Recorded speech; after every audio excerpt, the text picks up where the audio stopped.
Hello friends, ನಮ್ಮ YouTube channel ದೇವಾಡಿಗಡಲೆ ಹಟ್ಟಿಗೆ ಸ್ವಾಗತ ಸುಸ್ವಾಗತ. ಇಂದು ನಾವು ಭಾರತೀಯ ಜೀವ ವಿಮಾ ನಿಗಮದ ಒಂದು ಉತ್ತಮವಾದ ಯೋಜನೆಯ ಬಗ್ಗೆ ತಿಳಿದುಕೊಳ್ಳೋಣ.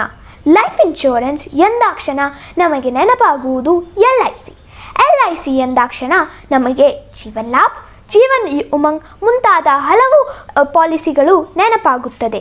ಅವುಗಳಲ್ಲಿ ಜೀವನ್ ಲಕ್ಷ್ಯ ಸಹ ಒಂದು.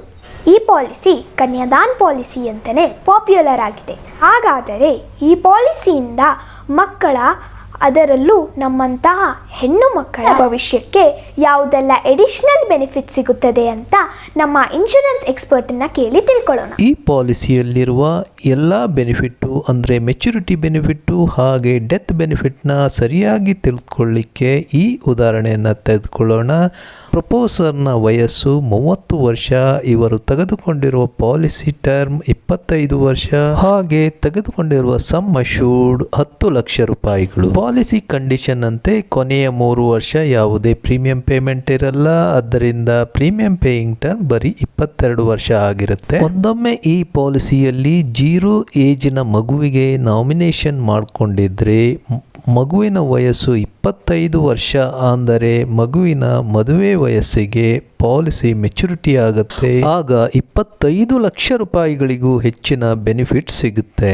ಆದ್ದರಿಂದ ನಿಮ್ಮ ಮಗು ಹೆಣ್ಣು ಮಗುವಾಗಿದ್ದರೆ ಮಗುವಿನ ಕನ್ಯಾದಾನ ಮಾಡಲು ಯಾವುದೇ ಆರ್ಥಿಕ ತೊಂದರೆ ಆಗುವುದಿಲ್ಲ. ಹಾಗೆ ಒಂದೊಮ್ಮೆ ಈ ಪಾಲಿಸಿ ಅವಧಿಯಲ್ಲಿ ಪಾಲಿಸಿದಾರನ ಅಕಾಲಿಕ ಮರಣ ಉಂಟಾದಲ್ಲಿ ಮುಂಬರುವ ಎಲ್ಲ ಪ್ರೀಮಿಯಂ ಡ್ಯೂಗಳು ಭಾರತೀಯ ಜೀವ ವಿಮಾ ನಿಗಮದಿಂದ ಭರಿಸಲ್ಪಡುತ್ತದೆ. ಅಲ್ಲದೆ ಪ್ರತಿ ವರ್ಷ ಸಮ್ ಅಶ್ಯೂರ್ಡ್ನ 10% ಅಂದರೆ 1 ಲಕ್ಷ ರೂಪಾಯಿಗಳಷ್ಟು ಇನ್ಕಮ್ ಬೆನಿಫಿಟ್ ರೂಪದಲ್ಲಿ ನಾಮಿನಿಗೆ ನೀಡಲಾಗುತ್ತದೆ. ಹಾಗೆ ಪಾಲಿಸಿ ಮೆಚುರಿಟಿ ಡ್ಯೂ ಡೇಟ್ ಮುಗಿದ ತಕ್ಷಣ 26 ಲಕ್ಷ ರೂಪಾಯಿಗಳ ಅಂದಾಜು ಮೆಚುರಿಟಿ ಬೆನಿಫಿಟ್ ಜೊತೆಗೆ 1 ಲಕ್ಷ ರೂಪಾಯಿಗಳ ಇನ್ಕಮ್ ಬೆನಿಫಿಟ್ ಸಹ ನೀಡಲಾಗುತ್ತದೆ. ಒಂದು ವೇಳೆ ಪಾಲಿಸಿದಾರನು ಆಕಸ್ಮಿಕವಾಗಿ ಅಪಘಾತದಿಂದ ಮರಣ ಹೊಂದಿದಲ್ಲಿ 10 ಲಕ್ಷ ರೂಪಾಯಿಗಳ ಆಕ್ಸಿಡೆಂಟ್ ವಿಮೆಯನ್ನು ಮರಣ ಹೊಂದಿದ ತಕ್ಷಣವೇ ನೀಡಲಾಗುತ್ತದೆ. ಮತ್ತೆ ಈ ಹಿಂದೆ ಹೇಳಿರುವ ಎಲ್ಲ ಬೆನಿಫಿಟ್ಗಳನ್ನು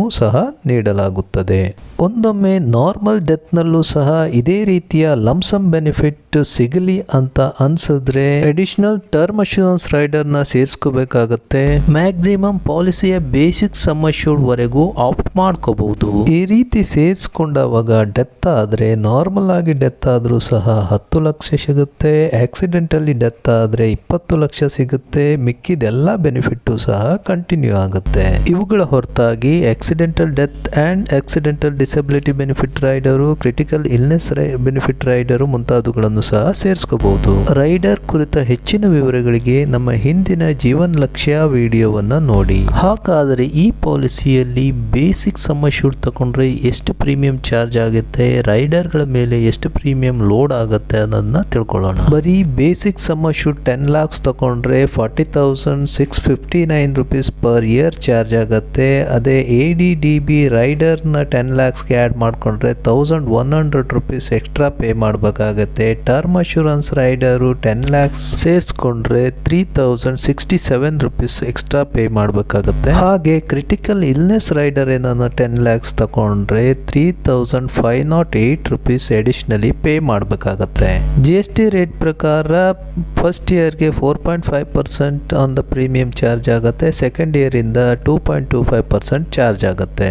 ಹಾಗೆ ಈ ಪಾಲಿಸಿಯ ನಾಮಿನೇಷನ್ ಬಗ್ಗೆ ಹೇಳ್ಬೇಕಂತ ಹೇಳಿದ್ರೆ ಮಗುವನ್ನೇ ನಾಮಿನೇಟ್ ಮಾಡುವ ಯಾವುದೇ ಕಂಡೀಷನ್ ಇರಲ್ಲ. ತಂದೆ, ತಾಯಿ, ಸ್ಪೌಸ್ ಯಾರನ್ನ ಬೇಕಾದ್ರೂ ನಾಮಿನಿ ಮಾಡಬಹುದು. ಯಾರೇ ನಾಮಿನಿ ಆಗಿದ್ರೂ ಆ ಪಾಲಿಸಿಯಲ್ಲಿ ಸಿಗುವ ಡೆತ್ ಬೆನಿಫಿಟ್ ಇದೇ ರೀತಿ ಇರುತ್ತದೆ. ಈ ಪಾಲಿಸಿ ತಗೊಳ್ಳಬೇಕೆಂದರೆ ಯಾವೆಲ್ಲ ಕಂಡೀಷನ್ಸ್ ಇದೆ, ಯಾರೆಲ್ಲ ತಗೊಳ್ಬಹುದು ಅದನ್ನು ಕೂಡ ಕೇಳಿ ತಿಳ್ಕೊಳ್ಳೋಣ. ಈ ಪಾಲಿಸಿನ ತಗೋಬೇಕು ಅಂತ ಹೇಳಿದ್ರೆ ಮಿನಿಮಮ್ 18 years ಕಂಪ್ಲೀಟ್ ಆಗಿರಬೇಕು. ಮ್ಯಾಕ್ಸಿಮಮ್ 50 years ನಿಯರರ್ ಬರ್ತ್ಡೇ ಅಥವಾ ಅದ್ರ ಒಳಗಡೆ ಇರಬೇಕಾಗುತ್ತೆ. ಹಾಗೆ ಈ ಪಾಲಿಸಿ ಅವಧಿ ಮುಗಿದು ಮೆಚುರಿಟಿ ಆಗುವಾಗ ಪಾಲಿಸಿದಾರನ ವಯಸ್ಸು 65 ಅಥವಾ 65ರ ಒಳಗೆ ಇರುವ ತರನೇ ಪಾಲಿಸಿ ಟರ್ಮ್ನ ಕೊಡಬೇಕಾಗತ್ತೆ. ಈ ಪಾಲಿಸಿಯನ್ನು ಮಿನಿಮಮ್ 13 ವರ್ಷದಿಂದ ಮ್ಯಾಕ್ಸಿಮಮ್ 25ರವರೆಗೆ ಯಾವುದೇ ಟರ್ಮ್ ಅನ್ನು ಚೂಸ್ ಮಾಡ್ಕೋಬಹುದು. ಯಾವುದೇ ಪಾಲಿಸಿ ಟರ್ಮ್ ಚೂಸ್ ಮಾಡಿದರೂ ಕೊನೆಯ 3 ವರ್ಷ ಪ್ರೀಮಿಯಂ ಪೇಮೆಂಟ್ ಇರುವುದಿಲ್ಲ. ಮಿನಿಮಮ್ ಸಮ್ ಅಶ್ಯೂರ್ಡ್ 1 ಲಕ್ಷ ರೂಪಾಯಿಯಿಂದ ಇರುತ್ತದೆ. ಅಂದರೆ ಅಂದಾಜು 5,000 ವಾರ್ಷಿಕ ಪ್ರೀಮಿಯಂ ಜೊತೆಗೆ ಪಾಲಿಸಿ ಸ್ಟಾರ್ಟ್ ಆಗುತ್ತದೆ.